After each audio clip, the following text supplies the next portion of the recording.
right now in adventure therapy, we are finding a connection that if you don't have a sense of self and a place that you can go to find these reflective moments, to find these places where the outside world and the chaos and the monotony of everyday life is just simply the chaos of the woods, and how peaceful that is.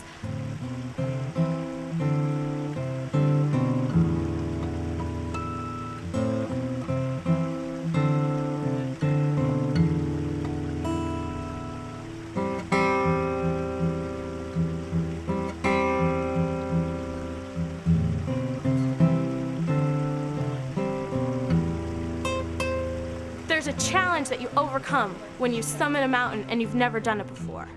There's a sense of confidence that comes with it. There's a sense of self-respect. A lot of things that our youth these days are losing.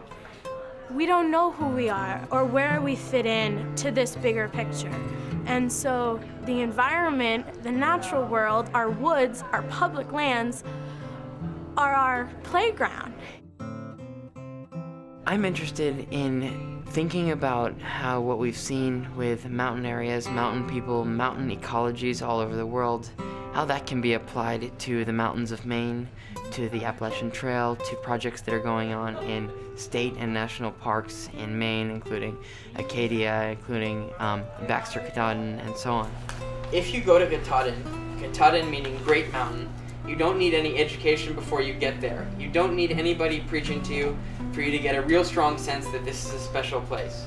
When you see the stream coming out of the mountain, directly out of the mountain, there just isn't any place better. The water that we're seeing right here flowing through the reservation literally comes from Katahdin, the most sacred place on the planet. Yet here the water is not viewed as sacred by industry. It's viewed as a pipe to the ocean, you know, a sewer. So all of these are the kinds of perspectives that we need to incorporate, I think. I think these are the links between culture and place that we need to foster. It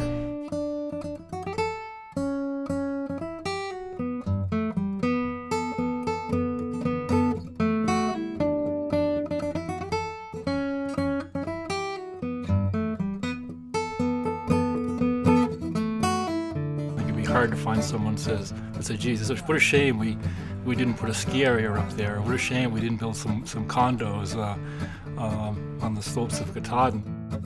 Definitely think people will take from here a more specialized and a more focused interest in the mountains.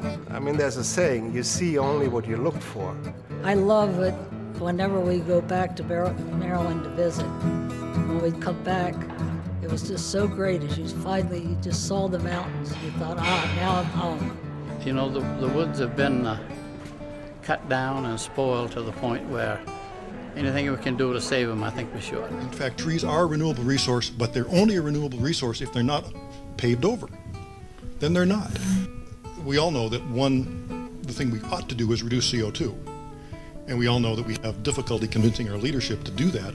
But we also know that even if we did something drastic right now, CO2 is going to continue to increase for a long time, decades, if not more. The other alternative is, and lots of people, lots of scientists have said this, plant trees. Well, we've got trees. Let's not unplant them. Most of the mountains we've been talking about today are in the jurisdiction of the Land Use Regulation Commission, and I just wanted to remind everybody that the Land Use Regulation Commission is in the process of revising its policies, its comprehensive plan. This winter there'll be an opportunity for the public to comment, and I urge everybody to exercise their right and give their comments about what policies the Commission should adopt as they revise their comprehensive land use plan. In the interest of looking forward, I've got about 30 pages of notes here. So if I was going to hand this to a legislator, what do you think would happen? You know, and our policymakers. So I think a next step should be that we somehow synthesize all of this into 1 or 2 pages so that we we have some talking points, if you will, going forward. It's really important that we all talk and that we find the best balance for the future of the mountains. Everything starts with dialogue, and I remember going to the first conferences where we started talking about ecological reserves. The science informs us, and until we know what the science is, it doesn't drive policy. So what this conference does, creates the basis for informed policy decisions.